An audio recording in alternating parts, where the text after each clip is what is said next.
Mmm. Mmm. Mmm. Mmm. Mmm.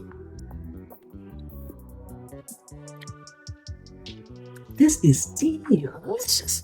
I have some 80/20 ground beef here, and we're getting ready to make a one skillet complete meal. We're going to have our protein, we're going to have our starch, and our veggie all in one skillet, and we should be done in about 20 minutes complete. Now, I'm going to season up my ground beef. First, on the inside, I'm going in right now with some cumin. And I'm going to go in with my all purpose seasoning. If you don't have any, go to Shop Cooking at Pam's Place and get yours today. Go ahead and mix that in real good. Don't want to use your hands? Grab some gloves or you can use a spoon. Make sure it is well blended. If you are new to the channel, welcome, welcome, welcome. Thank you so much for coming and hanging out with me today here in my kitchen. For my returning subscribers, thank you so much. And channel members, thank you so much from the bottom of my heart. Okay, I'll be using a large size cast iron skillet. You can use any skillet you like.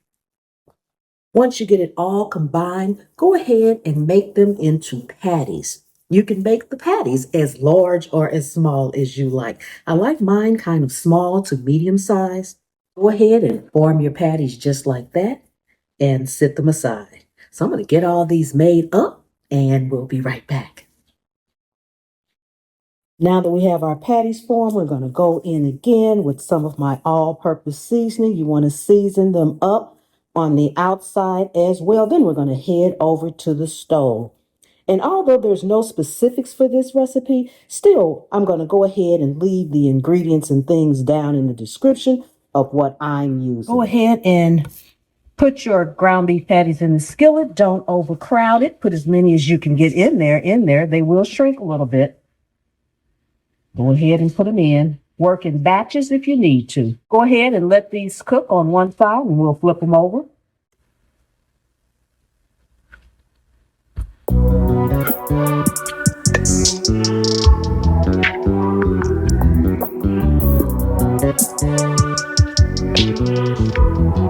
Once they're nice and brown on both sides, go ahead and remove them to another dish. Add your sliced onions in and get them sauteed.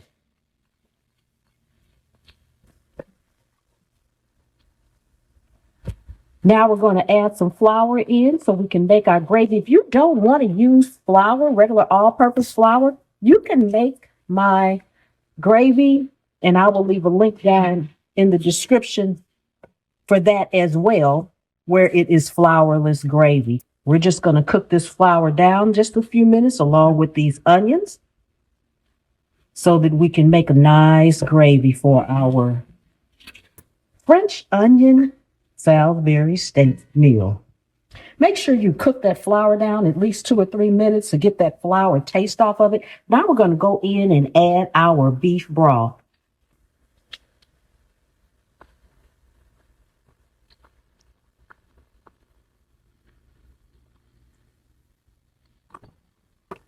Give this a good stir. We're going to let this cook until it starts to thicken up a bit.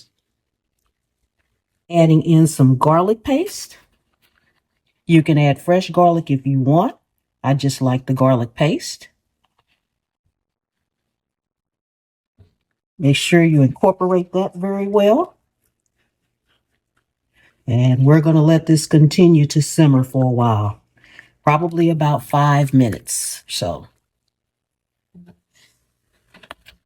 we're going to add in a little bit more of my all-purpose seasoning to the gravy mix. And then we're going to bring it up to a rolling boil.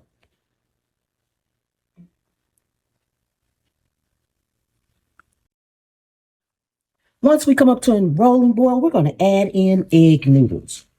Now you can add as much or as little as you like, and you can also use any kind of noodle. I like to use these egg noodles because they cook really, really quick. So we're just going to cook them in this gravy. Let them get nice and just under al dente because they're going to cook some more when we add our beef patties back in.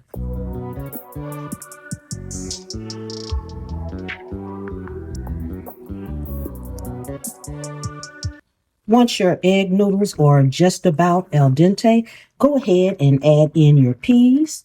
You can use whatever veggie you want. You don't have to use peas. You can also add carrots in if you like that as well.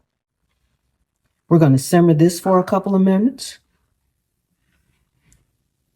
Now you want to go ahead and add back in all of your Salisbury steak patties.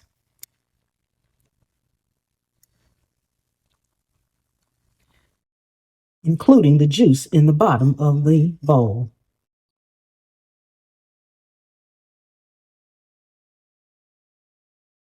Let this simmer about 5 minutes.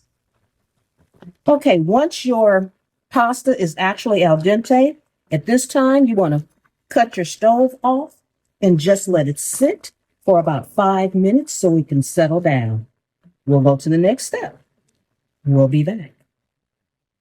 Once your skillet has calmed down and it stopped boiling so much, you want to go in and top it off. I am using provolone and mozzarella cheese, and you're going to put this under the broiler for about 1 minute, just until the cheese kind of gets nice and brown on the top. You can put as much or as little as you like. I also like to sprinkle just a little bit of parsley on top right before I go under the broiler for about a minute. Ooh, we are all done. Oh my goodness. Take a look, guys. Ooh. Doesn't this look amazing? Yes. It is time for our taste test. But before we get started, if you are new to the channel, welcome, welcome, welcome. Thank you so much for coming and hanging out with me here today in my kitchen. I really do appreciate each and every one of you all. To my returning subscribers, thank you so much from the bottom of my heart. And my channel members, thank you so much for your loyal, faithful support. Ooh, I just want to get a little piece right here. Look at this, guys. Look at the cheese in there. Oh, my goodness. Ooh, this looks amazing. Ooh, get my cheese. Get me a little gravy. With the little noodles right on top.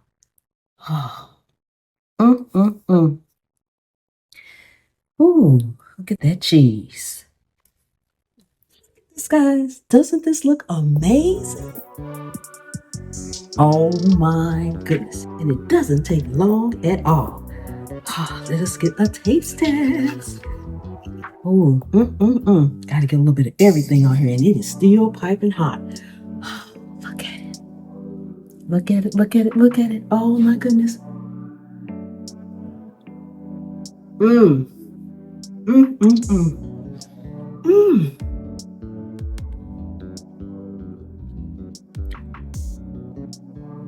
This is delicious.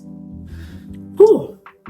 And I don't mean to pat myself on the back, but that all-purpose seasoning, oh my goodness.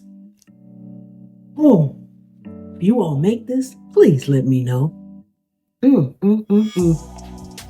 know it's time for me to go and eat. I will see you all next time, the good Lord willing and the creek don't rise. Bye-bye.